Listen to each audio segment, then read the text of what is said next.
Jake Carter wiped the grease off his hands and looked at the manifold one last time. Finally, it was fixed. Another 12-hour shift in the orbital shipyards above Dracome Prime was almost over. He was tired, but that was normal. He had been working on these huge space stations for 5 years by the time he was 32. He sent all of his money back to Earth, where his family still lived in the colonies. It was hard to live there. The Drakari Empire didn't pay people much, but they did pay them something. The shipyard was huge, bigger than any city Jake had ever seen on Earth. Every day, thousands of workers walked through the metal hallways. Most of them were Drakari, the dragon-like aliens who were in charge of this part of the galaxy. There weren't many humans here. They were the ones doing the jobs that the Drakari didn't want to do. People who fix things, clean things, and move things around. Jake had come to terms with it. At least he had a job. He was putting his tools away when the comm unit on his belt started to work. Carter. Now, Base 7. Emergency. His boss was on the other end of the line, and he sounded stressed. Jake didn't waste time with questions. He picked up his toolbox and ran. He knew these hallways well, even though Base 7 was on the other side of the station. He ran past other workers who were all going the same way. There was a big event going on. He stopped to look through the big window when he got to the main hallway that looked out over the docking bays. He couldn't breathe. A royal flagship was limping toward the station, and it looked like it had been through hell. The ship was very big, maybe half a mile long, and it had golden armor plating on it that showed it belonged to the Drakari royal family. But now that armor was ripped and blackened. Some parts of the ship were completely gone. A cloud of debris floated around it. The ship was letting out air, which left a trail of frozen gas behind it. Jake had seen ships that were broken before, but never like this. The burn marks on the hull were very clear. Weapons from the void. People in every part of the galaxy were afraid of the Voidborn. They came from a place outside of the known universe, and they didn't take over planets. They ate them. Their weapons had some kind of living corruption in them that ate through metal, flesh, and everything else. The Drakari Empire had been at war with them for years and was losing. He ran the rest of the way to Base 7. It was a complete mess when he got there. There were Drakari officers everywhere, shouting orders in their harsh language while wearing shiny battle armor. Medical teams ran to the flagship's main hatch with stretchers and other gear. The bay was filled with the sounds of emergency alarms and the hissing of the ship's broken systems. Jake had been working with the Drakari for 5 years, but they still scared him. They were huge, about 9 feet tall, and very strong. Their bodies were covered in scales that looked like shiny metal and changed color in the light. Their wings were the most impressive part. When they weren't in use, they were folded against their backs, but when they were, they could span 20 feet. They moved with a natural grace that made people look clumsy in comparison. Jake had learned early on to stay out of their way and not look them in the eye. A Drakari engineer saw him and pointed with a hand that had claws. "Hey, you! Get in there!" His voice was deep and full of authority. "The medical bay's life support isn't working. Do it now." Jake didn't say anything. He jogged toward the entrance of the flagship, weaving between officers and medical teams. The smell hit him right away as he stepped onto the ship. Burn electronics, melted plastic, and the sharp smell of coolant leaks. But there was also something else, something natural and wrong. It smelled like something was rotting, but there was a chemical edge that made his eyes water. Inside the flagship, it was dark. The emergency lights made everything look red. Sparks fell from broken pipes above. It was hard to walk on the floor because it was at an odd angle.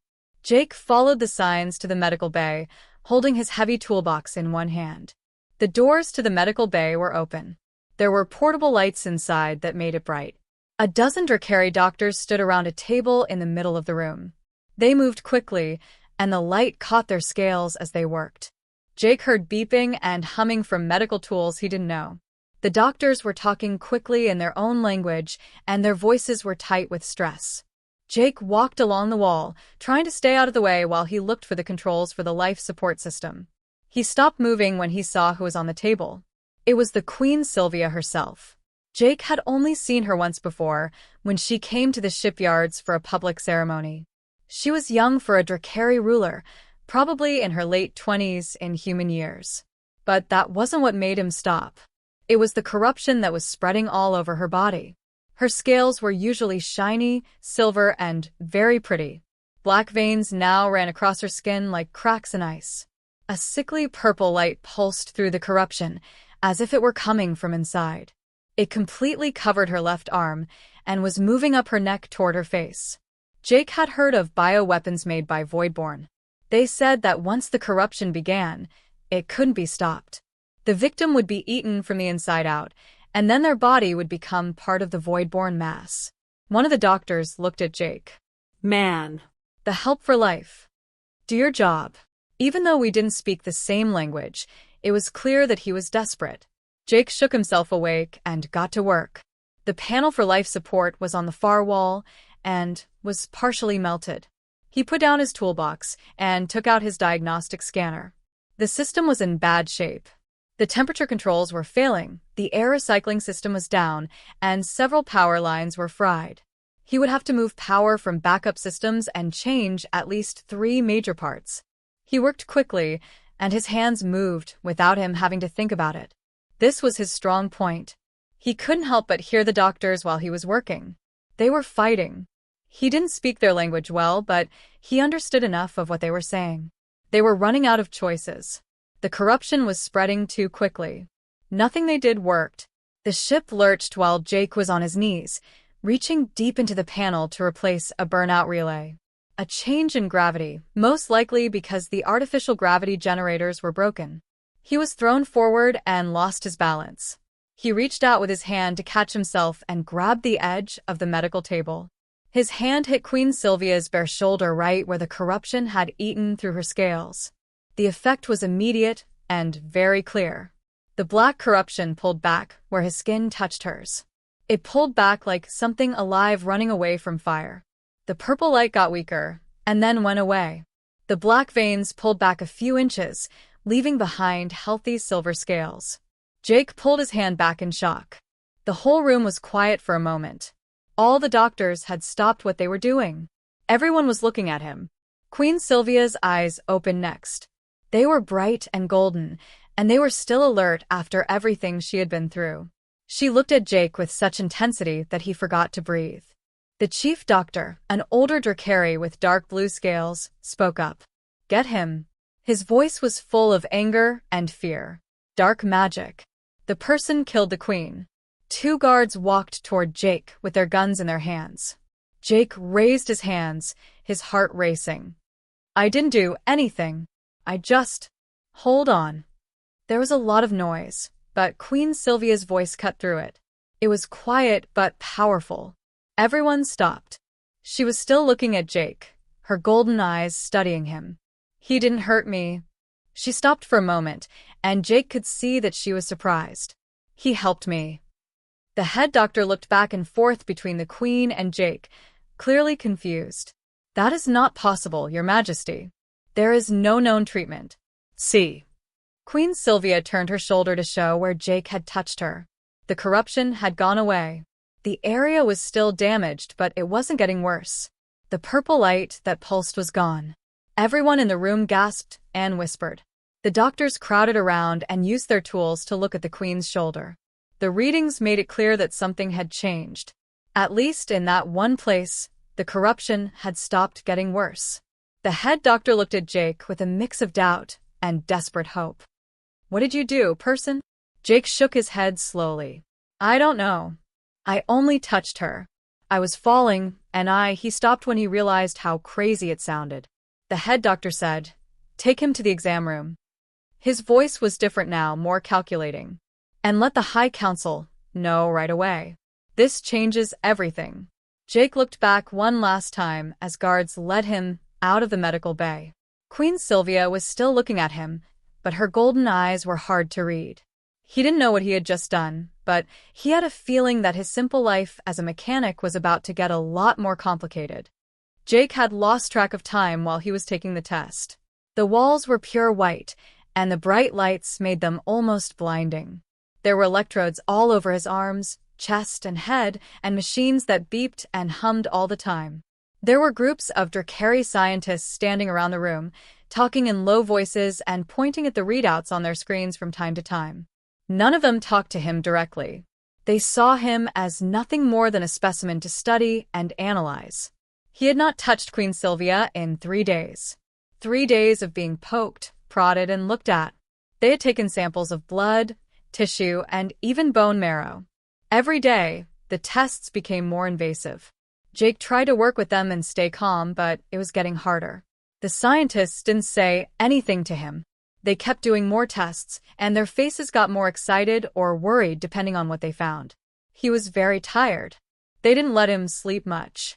Every few hours, a new team would come in with a new machine and a new test that needed to be done right away. Jake knew why they were in such a hurry. It looked like he was the only thing that could save the Queen from dying. But that didn't make it any easier to deal with. Jake looked up with tired eyes when the door to the exam room opened. He thought he would have to take another painful test with another Drakari scientist. He saw a human face instead, and he was so relieved that he almost cried. Dr. Helen Brooks came into the room with a tablet full of data. She was in her 50s, had gray hair pulled back into a useful bun, and wore glasses that made her look smart and sharp. Jake had heard of her before. The Drakari Empire only let about a dozen human scientists work in their research division, and she was one of them. To get that kind of job, you had to be very smart. Dr. Brooks had many degrees in biology and xenobiology. She was also the first person in 3 days who didn't look at Jake like he was a lab specimen. She asked softly, "How are you doing?" and looked at the Drakari scientists who were still talking to each other across the room. Jake said, "I've been better." He didn't use his voice much, so it was hoarse. "They won't tell me anything. I don't even know if I'm a prisoner or a patient." Dr. Brooks sat down next to him in a chair. Jake's electrodes stopped working all of a sudden when she tapped something on her tablet. The monitors stopped beeping all the time. The relief came right away. She said, "You're neither. Or maybe both of you are. It's not easy." She gave him a serious look. "I have some good news and some bad news. Which one do you want first?" Jake laughed, but it was a tired laugh. "I'll take the good news at this point. The good news is that you won't be put to death for being a witch. The Drakari High Council has decided that you didn't use dark magic to hurt the Queen. That was a real possibility on the first day, so good job not getting burned at the stake or whatever they do to magic users." "That's the good news?" Jake wanted to know. Dr. Brooks smiled at him in a kind way. "Unfortunately, you are now the most important person in the galaxy. Maybe the most important thing in the whole galaxy. And that brings its own set of problems." She swiped her hand across the tablet, and a holographic image popped up in the air between them. It showed a close-up picture of human cells that slowly turned.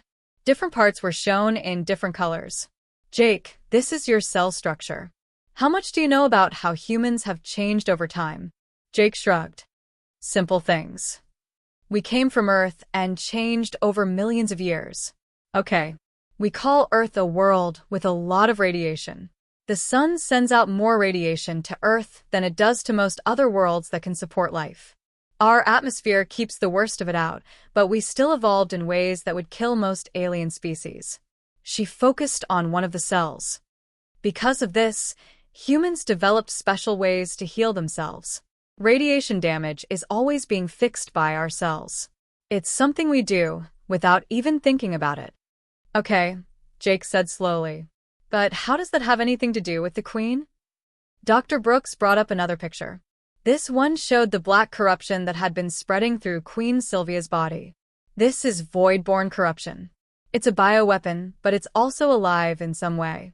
It attacks cells, breaking down organic matter and turning it into more of itself. It is very aggressive and can change to fit its needs. The Drakari have tried everything they can think of to stop it, but nothing has worked."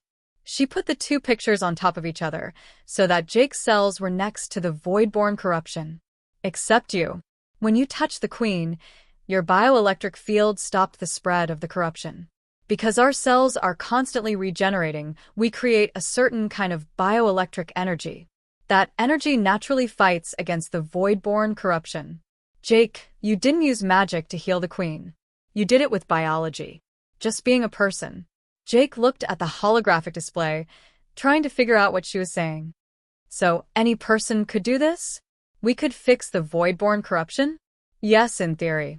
But the effect is much stronger on you in particular. Even for a human, your ability to heal yourself is much better than average. We still don't know why. It could be genetic, or it could be because you grew up in an area with a lot of radiation. In either case, your cells make more of the counter-energy than any of the other people we've tested. They've tried other people? Jake asked. Every person on this station in the last 2 days, Dr. Brooks said. All of them showed some resistance to void-born corruption in lab tests, but you are in a class by yourself. The Drakari High Council knows that you are special, Jake. Jake felt a heavy, cold weight in his stomach. That's the bad news, isn't it? What do they want from me? Dr. Brooks hesitated, and that was all Jake needed to know. General Ryan, who is in charge of the Drakari military, has made a suggestion to the High Council. He wants to take your stem cells and make a serum out of them. If they could make a drug or treatment that copied your bioelectric properties, they could cure anyone who is infected with void-born corruption. They could save millions of lives. That sounds like good news, Jake said, but he could tell from her face that it wasn't. The extraction process would be very invasive. They would have to get stem cells from your brain tissue, bone marrow, and organs. They would have to take so much that... She stopped talking. Jake finished for her by saying that I wouldn't make it. Dr. Brooks nodded slowly. Yes, the process would be deadly. General Ryan says that one person's life is worth giving up to save the whole Drakari Empire. From a purely logical point of view, he's not wrong. But Jake, you're not just a resource. You're a person. Jake leaned back in his chair and felt numb. He was just a mechanic 3 days ago. He repaired cooling systems and put in new parts when they broke. The thing that worried him the most was whether he could send enough credits back to Earth. He was now being told that his death could save millions of people. When does the council make their choice? He asked in a low voice. Soon. Perhaps today. General Ryan is very convincing, and the Empire is in a lot of trouble. The Voidborn have wiped out 12 civilizations so far. This war is not going well for the Drakari. Dr. Brooks really felt sorry for him. I'm sorry, Jake. This isn't right for you. The door opened again before Jake could say anything. This time, all of the Drakari scientists in the room stopped what they were doing right away and bowed deeply. Jake looked around to see who had come in. Queen Sylvia was standing in the door. Now she was wearing formal robes instead of the medical gown Jake had last seen her in. The lights made her silver scales shine, but Jake could still see the black corruption creeping up her neck. It had gotten better since he last saw her. The purple light pulsed faintly under her scales as it reached the edge of her jaw. Everyone in the room knew she was dying. Queen Sylvia said, "Go away." Her voice was soft, but it had full power. The Drakari scientists left the room right away. The Queen raised a hand to stop Dr. Brooks from leaving. "Dr. Brooks, you can stay. I want someone else to see this conversation." Queen Sylvia walked up to Jake after the last scientist left the room. He could see how tired she was in her golden eyes when he got close. Her scales couldn't quite hide the dark circles under her eyes. It was likely true that she looked like she hadn't slept in days. She asked Jake directly, "How are you being treated?" Jake said honestly, "Like a very valuable piece of equipment. No one has hurt me, if that's what you're asking. But I can't just leave either." Queen Sylvia's face showed a flash of anger. "You should have been treated better. You saved my life, and this is how my people say thank you." "I'm sorry," Jake said. "It's not your fault. They're afraid. I understand." Queen Sylvia looked at him for a long time. "You know what General Ryan wants to do?" Jake nodded even though it wasn't a question. "Dr. Brooks told me. He wants to get my stem cells. It would kill me, but it might save your empire." "What do you think about that?" the Queen asked. Jake had been thinking about it a lot since Dr. Brooks told him about it. "I think it's a hard choice to make. I'm just one person. There are billions of people in your empire. It makes sense from a numbers point of view." Queen Sylvia said sharply, "That's not what I asked. I asked you what you think, not what makes sense." How do you feel about being told to die? Jake looked into her golden eyes. I feel scared. I don't want to die. I have family on Earth who depend on me. There are still things I want to do with my life. But I also know that if I say no, millions of people might die. How do you deal with that? Queen Sylvia's face relaxed. Jake Carter, you're braver than you think. When faced with death, most beings only think about themselves. You're still thinking about other people. She looked out the small window at the stars beyond. Let me tell you something about being a leader. Before me, my father was the emperor. He died 6 months ago, giving our people time to leave a colony world before the Voidborn ate it. He could have gotten away, but he stayed behind to make sure everyone else did first. Her voice was full of feeling. I begged him not to do it. I told him that the Empire needed him. Do you know what he told me? Jake shook his head. He said that an empire that needs its leader to leave his people behind to save himself is not worth saving. He chose to die because he thought it would motivate others to keep fighting. She turned around to look at Jake. He was right. His sacrifice did move us. But I lost my dad, and I've carried that weight with me every day since then. Jake said quietly, I'm sorry. Don't be. I'm telling you this because I know what it means to give up something. I know how hard it is to make choices that seem impossible. Queen Sylvia's eyes suddenly lit up with rage. And I won't let General Ryan put you in the same situation that my father chose on purpose. Jake Carter, you didn't ask to be special. You didn't ask to be the only person who could help people who are sick and dying. And I won't kill you to repay your kindness. But your people, Jake began. Queen Sylvia interrupted. My people will live or die based on their own strength, not on the forced death of an innocent person. The High Council will meet tomorrow to vote on General Ryan's plan. I will use all of my power as Queen to make sure that vote fails. I promise. She turned to face the door and then stopped. One more thing. You asked how you deal with having to make choices that are impossible. The answer is no. You have to live with the choices you made for the rest of your life, and you hope that the galaxy is better off because of them. That's all we can do. Jake sat quietly and thought about everything as Queen Sylvia left the room. Dr. Brooks gave his shoulder a soft squeeze. She's a good queen, the doctor said in a low voice. But I'm not sure she can stop what's coming. Jake could see the stars through the window. The Voidborn were moving forward, eating up one world after another. And somehow, his simple human biology had become caught up in a war for the survival of entire civilizations. It seemed like a long time ago that he was a mechanic. Jake Carter never thought he would be standing next to a throne while a battle in space was going on around him. But there he was, in the middle of the Drakari Command Center, watching holographic screens show dozens of ships fighting for their lives. The room was huge, at least the size of a football field, and there was a raised platform in the middle where Queen Sylvia's throne sat. All around them, officers and technicians were working at their desks, and the sound of reports and orders made a constant background noise. The holographic displays looked like huge windows into space that were floating in the air. Jake could see the Drakari fleet, which had hundreds of ships lined up in perfect formations.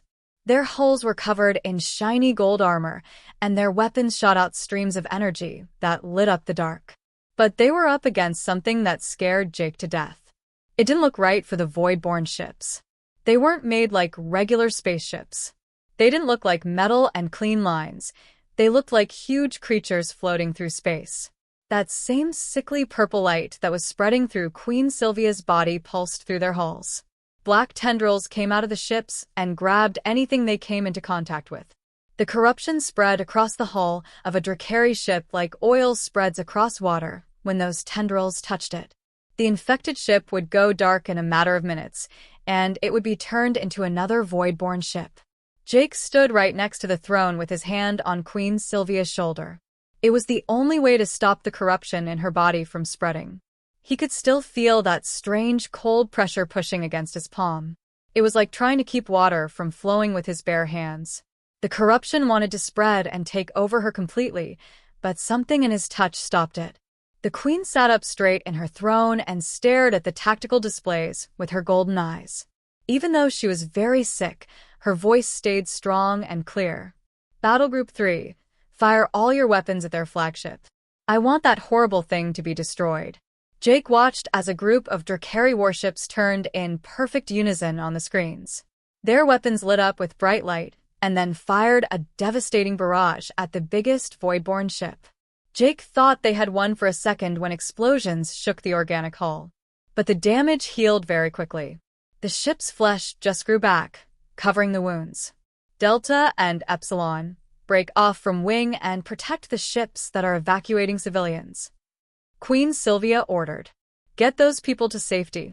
More ships broke away from the main battle and sped toward a group of unarmed transport ships that were trying to leave the system. They were full of refugees from nearby colonies, thousands of families trying to get away from the Voidborn advance. Jake had been standing here for almost an hour, and things only seemed to be getting worse. There was no doubt that the Drakari fleet was impressive. Their ships were strong, their crews were well-trained, and their plans were good. But the Voidborn kept coming. It seemed like 2 more enemy ships came out of the dark of space for every one the Drakari destroyed. It was like fighting a never-ending wave. One of the communication screens showed Admiral Bennett's face. He was an older Drakari with dark green scales and scars that showed he had been in the military for decades. He looked very serious. Your Majesty, we're losing a lot of money. The corruption is spreading too quickly. It's eating through the hull plating faster than our repair crews can stop it. If this keeps up, we'll lose half of the fleet in an hour. Queen Sylvia's jaw got tight, but her voice stayed steady. Stay on the line, Admiral. We can't let them get to the ships that will take them away. Jake felt helpless as he watched the battle unfold. He was only a mechanic. He was good at fixing broken machines, but not at winning space battles. But as he looked at the Voidborn ships and the way the corruption spread across the Drakari ships, something kept bothering him. He had seen something like this before. Not in space, but in a different place. His thoughts raced back through his memories. The metal is getting more and more corrupt. Living tissue eating things that aren't alive. Where had he seen that? How hot is it out there in space? Jake asked all of a sudden. Queen Sylvia looked at him, surprised by what he asked. Almost 0. Jake, space is cold. Why is that important? And the ships that come from the void, they're alive, right? Living tissue. Yes, our scientists think they are a kind of bioengineered organism. But I don't see how that helps us. Jake got more and more excited. The memory was coming back to him, and it was getting clearer and clearer. When I worked on Earth in the Detroit colony, we had a huge problem with fungal infections. There was this stuff that grew on everything. Concrete, plastic, and metal. It would spread through whole buildings, eating away at them. It couldn't be killed. It just got used to the chemicals and got stronger. One of the Drakari officers turned to look at him, with a look of doubt on his face. Human, this is not the time to tell stories about mold. Just listen, Jake said again, this time more quickly. We did everything we could to stop that fungus from spreading. Poison, acid, and even burning it. Nothing worked for good. But one of our engineers came up with a solution. The fungus did well in stable conditions. As long as the environment stayed the same, it could adapt to almost anything.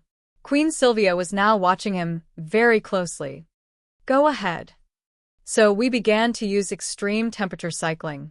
We would freeze parts of infected buildings in a flash, bringing the temperature down to below freezing in just a few seconds. Then we would hit them with heat until the temperature reached boiling. Over and over, back and forth. The fungus couldn't change quickly enough to live through both extremes. It would break down its cellular structure. Jake pointed to the Voidborn ships on the screen. That corruption works the same way. It changes to deal with whatever attacks it, right? That's why your guns aren't working. It changes to energy when you hit it with energy weapons. It adapts to physical damage when you hit it with kinetic weapons. But what if you hit it with something that it can't change? Extreme temperature changes that happen too quickly for it to adapt? Dr. Brooks, who had been standing still at one of the science stations, suddenly stood up. The thermal lance weapons. Your Majesty, our ships have thermal lances that we use to mine asteroids.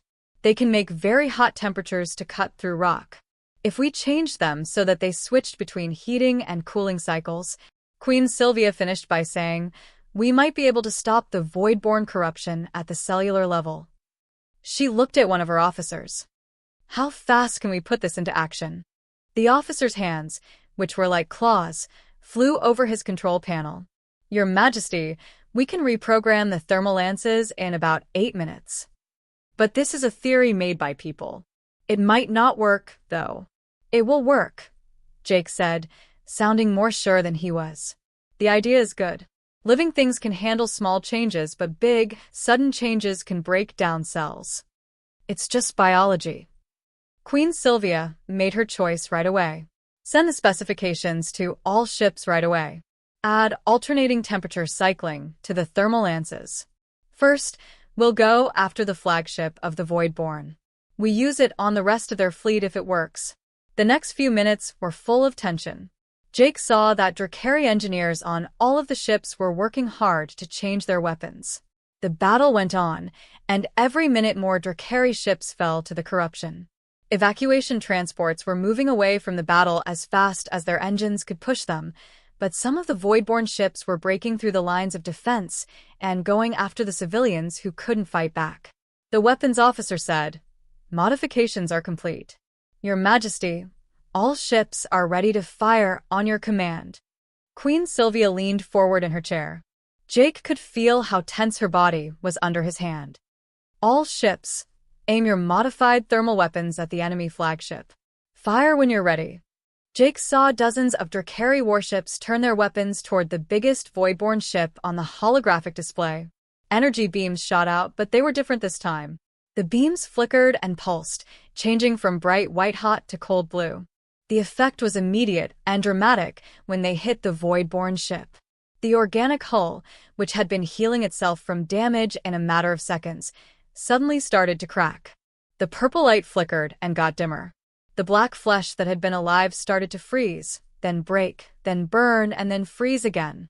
The Voidborn ship's adaptive healing couldn't keep up with how quickly the temperature changed. It was like seeing ice break under pressure, with the cracks spreading out from the point of impact. "It's working." Admiral Bennett's voice came through with a lot of excitement. "The corruption is making things unstable. Their hull is falling apart." The huge Voidborn flagship shook. Under the changing temperature attack, its organic structure couldn't stay together. In less than 30 seconds, the ship started to come apart. Pieces of frozen, blackened flesh flew off into space. The purple light went out and died. Queen Sylvia didn't waste any time. All ships, use the same tactics on the rest of the Voidborn ships. Press the advantage. In just a few minutes, the tide of the battle changed. The Voidborn fleet, which had seemed invincible just a few moments before, was suddenly open to attack. The thermal weapons destroyed ship after ship. The corruption that had made them so strong became their weakness when the temperature changed in ways that their bodies couldn't handle. Jake was amazed as the Drakari fleet methodically destroyed every Voidborn ship. The organic ships tried to change and improve their defenses, but they couldn't do it quickly enough.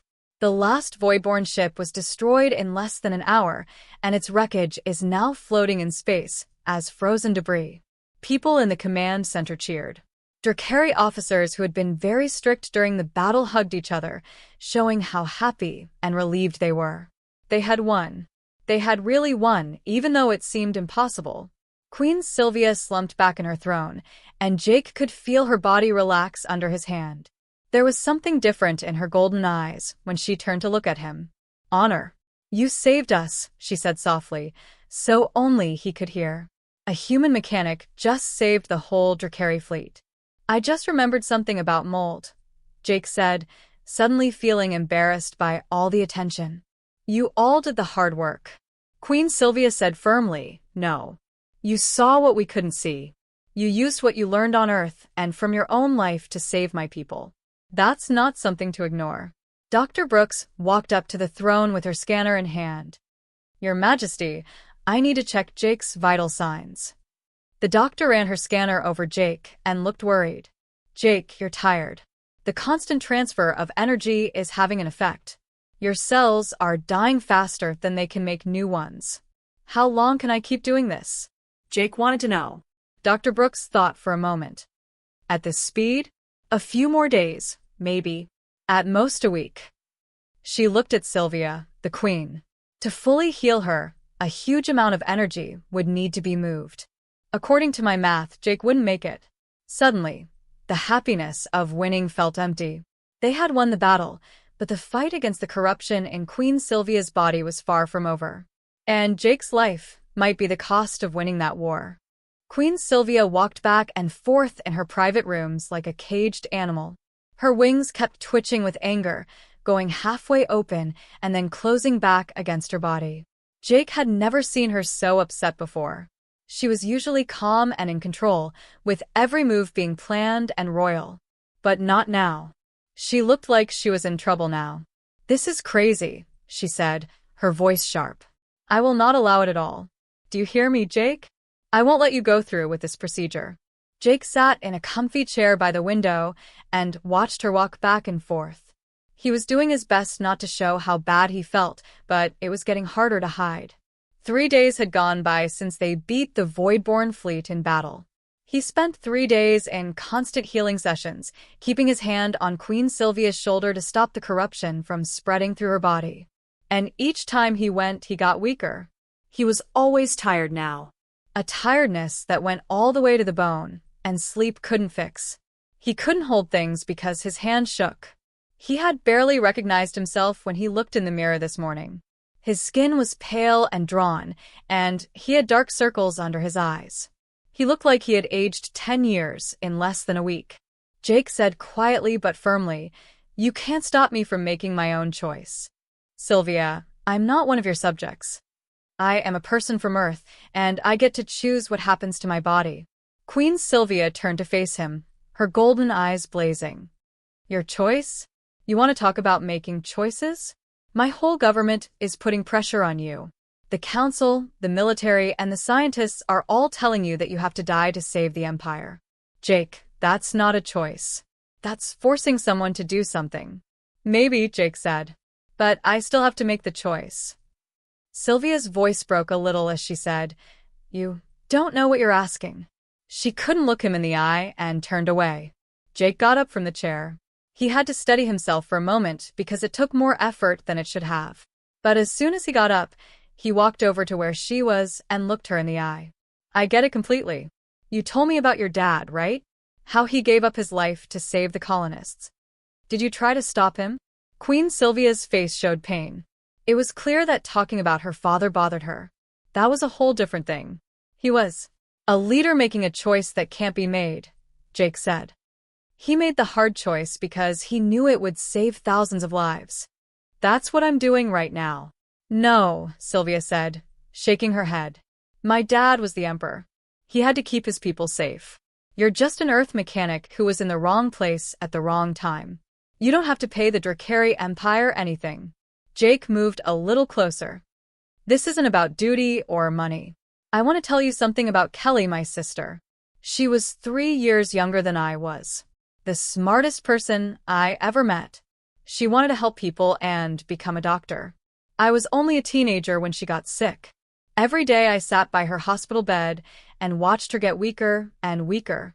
The doctors couldn't figure out what was wrong. They probably got an infection from the radiation exposure in our colony that they had never seen before." His voice got thick with feeling. "I had no control over the situation. I could only hold her hand and watch her die. Do you know what that feels like? To be completely helpless when someone you care about is in pain." Sylvia's face softened, but she didn't say anything.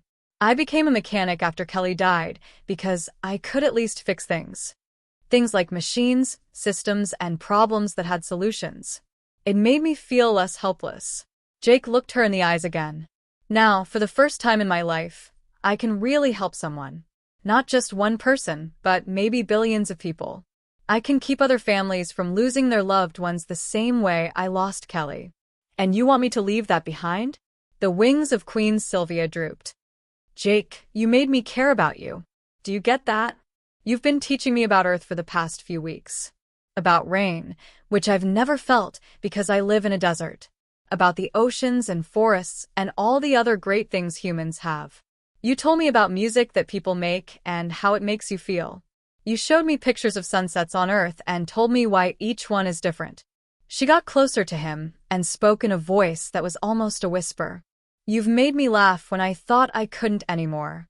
You have shown me that humans are not less than or primitive. You are very brave, creative, and stubborn. And now you're standing here asking me to kill you. How is that fair? Jake said honestly, it's not fair. None of this is right. But that doesn't change what needs to happen. Sylvia said, I won't do it, and her voice got hard again. I am the queen. My word is law. And I say that the process won't happen. Suddenly, alarms went off all over the palace before Jake could say anything. Loud, persistent warning bells that made them both stop. The lights in the room turned red for emergencies. There was something very wrong. The fancy doors to Sylvia's private rooms flew open with a bang. General Ryan stood in the doorway with a full squad of armed soldiers behind him. Ryan was a huge Drakari, even bigger than most of his kind. His scales were a dark red color, like dried blood, and his face and arms were covered in scars. He looked like a person who had been fighting all their life. General Ryan said, I am taking the human into custody by order of the High Council. People usually did what he said because his voice was deep and commanding. The Queen's personal feelings are clearly getting in the way of her judgment. The extraction process will go ahead as planned. Queen Sylvia stood between Jake and the soldiers. She looked even bigger with her wings spread wide. You dare to come into my private chambers without an invitation?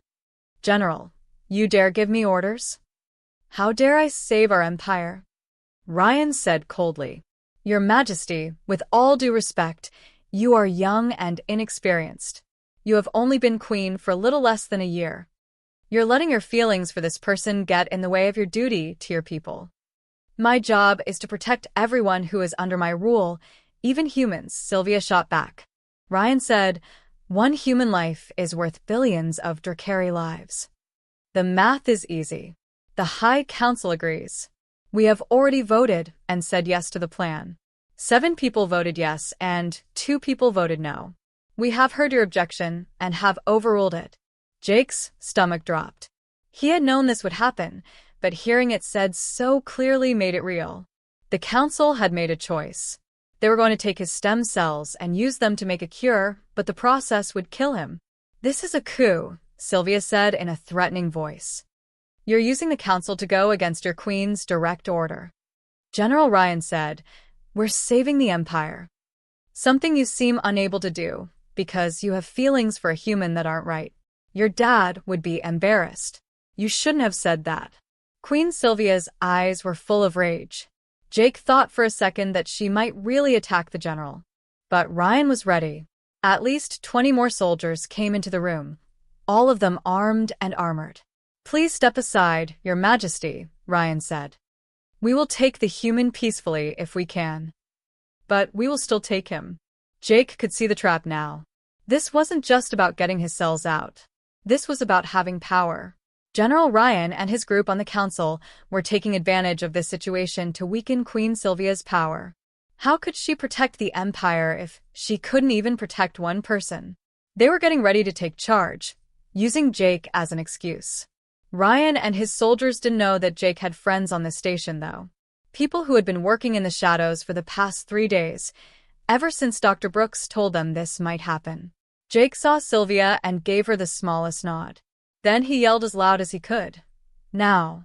At the same time, all of the palace's lights went out. The whole station went dark. Backup systems for emergencies tried to turn on, but they had also been damaged. For a few important seconds, no one could see anything. Someone grabbed Jake's arm. Come this way. Dr. Brooks whispered urgently in his ear. Get out of the way. He stumbled forward in the dark, with Brooks showing him the way. He could hear General Ryan yelling orders behind him and the soldiers trying to get organized in the dark. Then he heard Queen Sylvia's voice, and he could tell she was smiling. General, do you want to play politics? Let me show you what a queen can do. They heard fighting sounds behind them. Sylvia's personal guards, who had been waiting for this moment, fought Ryan's soldiers. Not to kill them, but to slow them down and cause trouble. Jake and Dr. Brooks ran through hallways that Jake had learned by heart over the past few weeks. Most Carrie didn't even know these tunnels and service passages were there. But Jake worked as a mechanic. He knew every part of the station's infrastructure. They weren't the only ones. As they ran, other people joined them. Tommy Chun is from the engineering bay. Lisa Rodriguez works with hydroponics. Marcus Thompson, who works at the cargo docks. There were dozens of human workers who had lived on the station for years and were always treated like second-class workers. Now they were standing up, not with violence, but with unity. They were looking out for one of their own. Bay 12, Dr. Brooks said as they ran. Kevin is ready with a ship.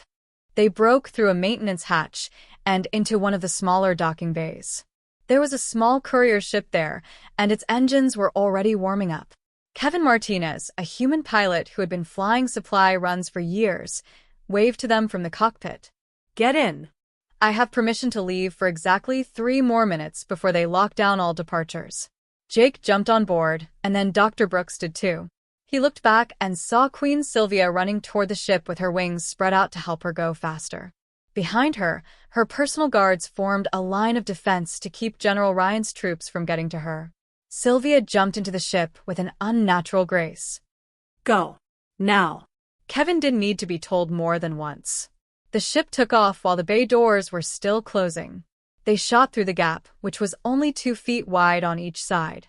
Jake looked back through the window as they sped away from the station. He could see dozens of ships taking off to chase them, but Kevin was a great pilot. He dove toward the nearby nebula, which was a huge cloud of gas and dust that would make it hard for their sensors to work. Where are we going? Jake asked.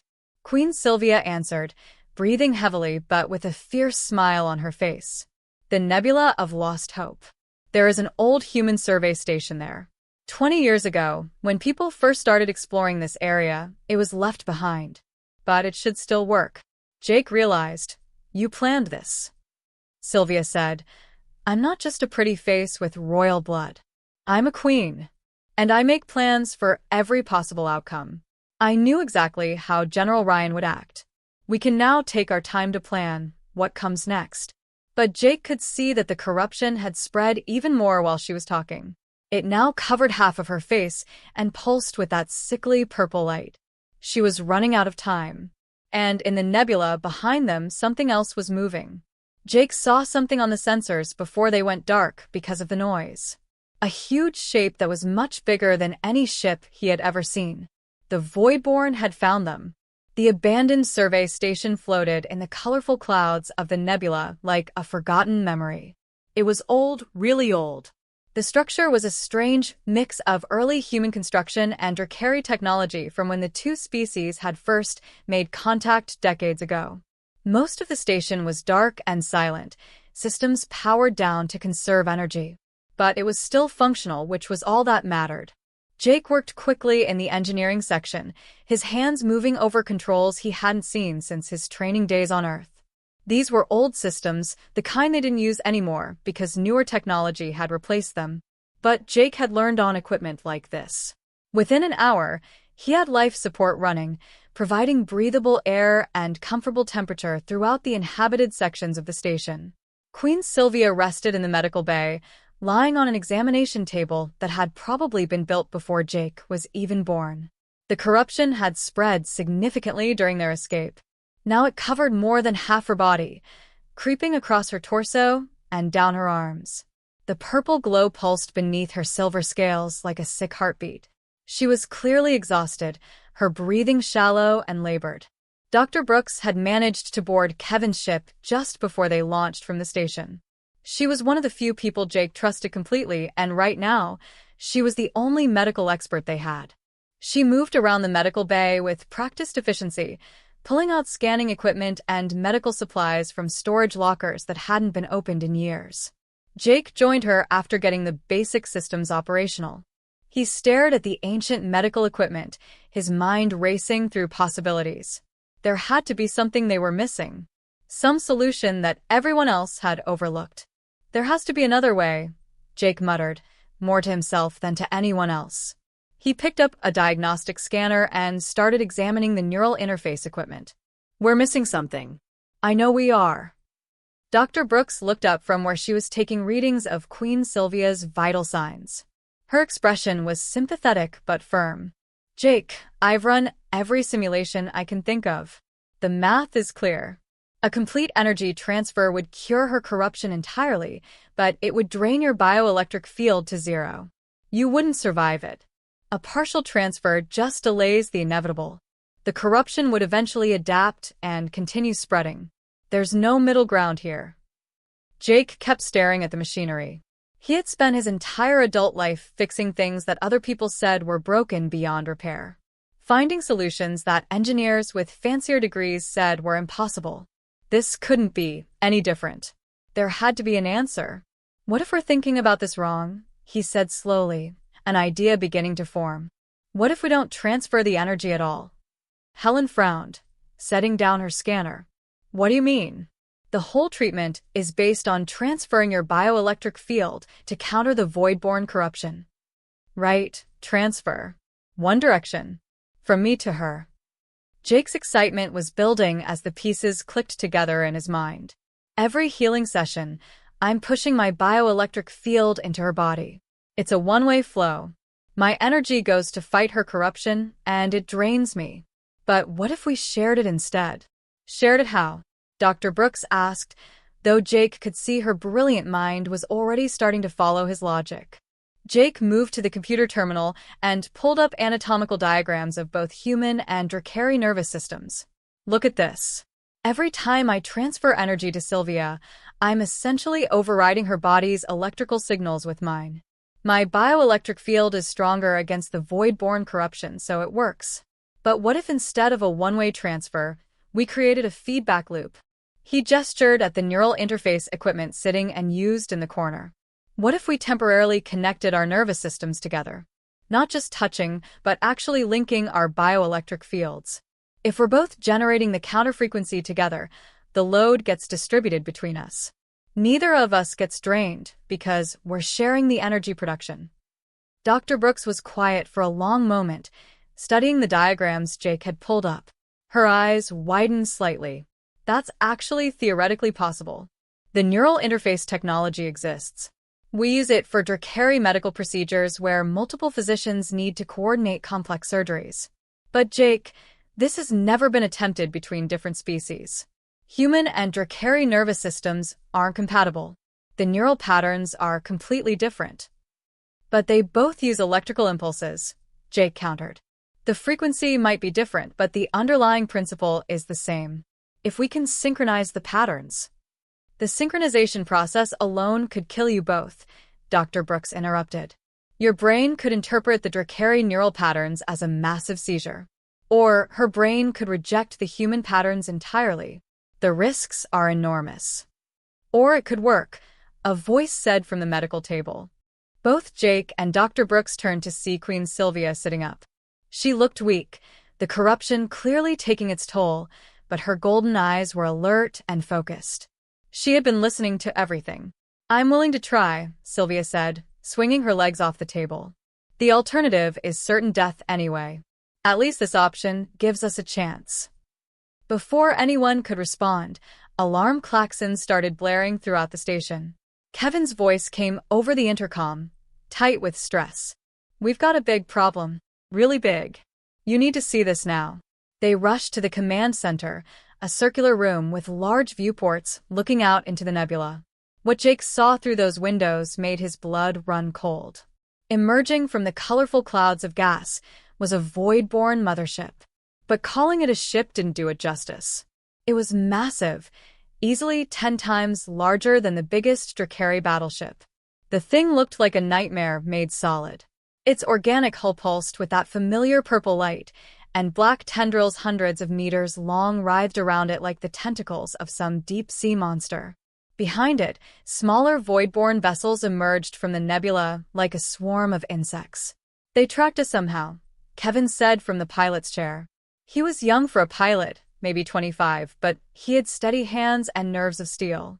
But that's not all. Look at the other sensor readings. Jake looked at the display Kevin was pointing to.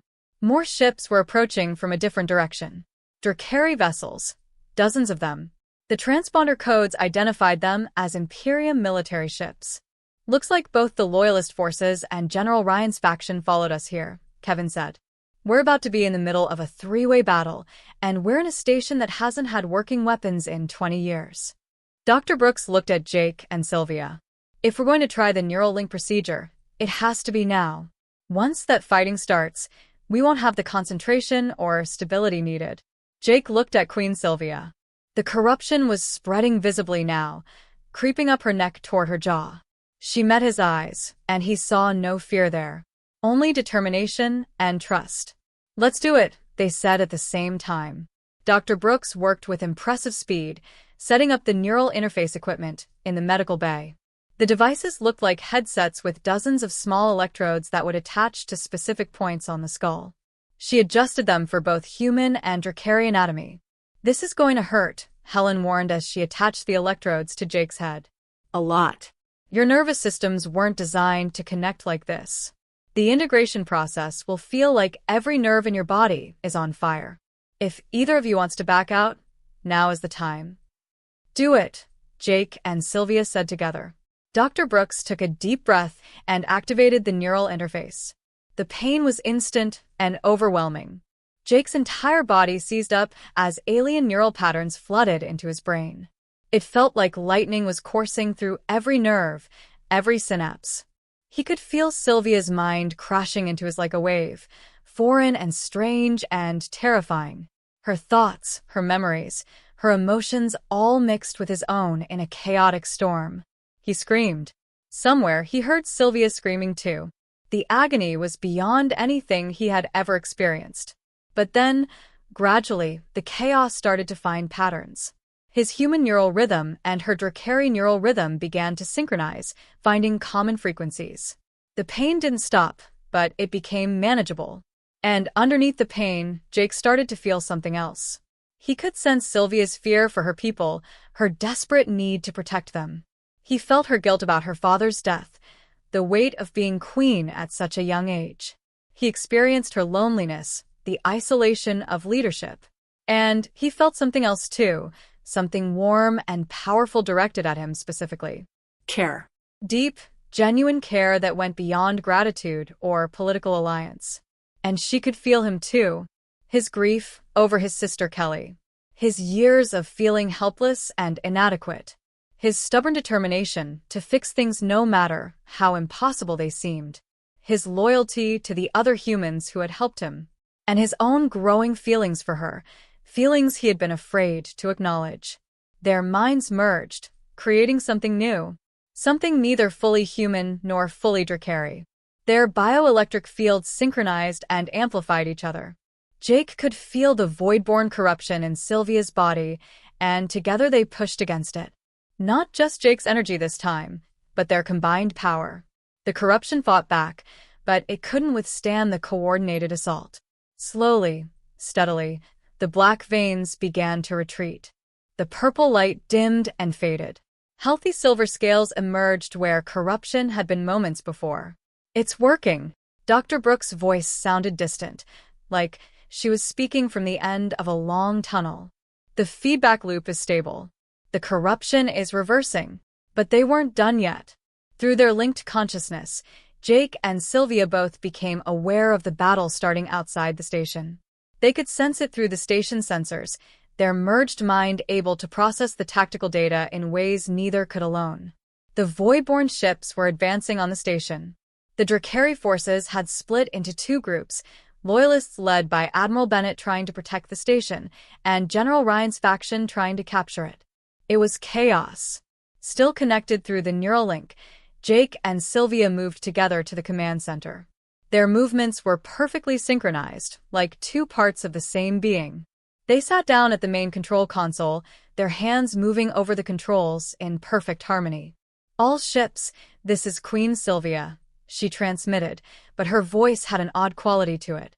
It was her voice and Jake's voice, speaking in unison. You are witnessing something new. Human adaptability combined with Drakari strength. two species, two minds, working as one. Through the neural link, Jake accessed his knowledge of human tactics, while Sylvia provided her understanding of Drakari military doctrine. Together, they saw strategies that neither could have conceived alone. Jake activated the station's old defense satellites. They were ancient and outdated, but they still worked. He controlled them with human guerrilla tactics, unpredictable movements, and asymmetric warfare. Meanwhile, Sylvia coordinated the loyal Drakari ships with traditional formation-based strategies. The combination was devastating. "General Ryan, you have one chance to surrender," Sylvia transmitted. "Join us against the real enemy, or be destroyed along with them." Ryan's ship broke from the Imperium formation. For a moment, Jake thought the general might actually attack the station in a suicidal charge. But then Ryan's weapons turned toward the Voidborn mothership instead. For the Empire, Ryan's voice came through, grudging but genuine. "All ships, focus on the Voidborn." The combined fleet, human and Drakari fighting as true equals for the first time, overwhelmed the Voidborn forces. Using the temperature cycling tactics Jake had developed earlier, combined with coordinated strikes that Sylvia orchestrated, they systematically destroyed every enemy vessel. The massive Voidborn mothership was the last to fall. Its death sent shockwaves through the nebula, lighting up the colorful clouds with brilliant explosions. As the last enemy ship fell silent, Jake and Sylvia slowly disconnected the neural interface. The separation felt strange, like losing a part of himself. They both stumbled, exhausted beyond measure, but alive. Dr. Brooks ran her scanner over both of them, her hands shaking with excitement. "The corruption is completely gone. Jake, your cellular structure has permanently changed. You've got enhanced regenerative capabilities now. Your lifespan has been extended significantly, possibly centuries." "And me?" Sylvia asked, though she could already feel the difference in her body. Helen pointed to a reflective surface. Sylvia looked at her reflection and gasped. Her scales had changed color. They were still primarily silver, but now they shimmered with blues and greens, colors that had never existed in Drakari biology before. "Earth colors. You changed each other," Dr. Brooks said softly. "On a genetic level. You're both something new now." Jake took Sylvia's hand. Where their skin touched, a faint glow pulsed gently. The connection that had saved them both, visible proof of what they had become together. 3 months later, Jake stood on a balcony in the new joint capital, watching the streets below. Humans and Drakari walked side by side, working together, living together. The Imperium Council had formally recognized Earth as an equal partner species. Technology exchanges and joint military operations had become standard. He wore the formal attire of the human Drakari liaison, a position the Council had created specifically for him. It was equivalent to Drakari nobility, a far cry from his days as a simple mechanic. Queen Sylvia joined him on the balcony, her wings catching the light of the setting sun. The blue and green shimmers in her scales glowed beautifully. "Do you regret it?" she asked quietly. "Leaving your simple life as a mechanic?" Jake smiled and took her hand. "I'm still a mechanic. I just fix bigger things now. I fix the gap between our species. That's a pretty good repair job, I think." Below them, the first joint colony ship prepared for launch. It would carry both humans and Drakari to a new world, where they would build a settlement together. A shared future, built on the foundation of trust and sacrifice. Where their hands joined, that faint glow pulsed steadily. A reminder of the connection that started with a simple touch and changed the fate of 2 entire civilizations.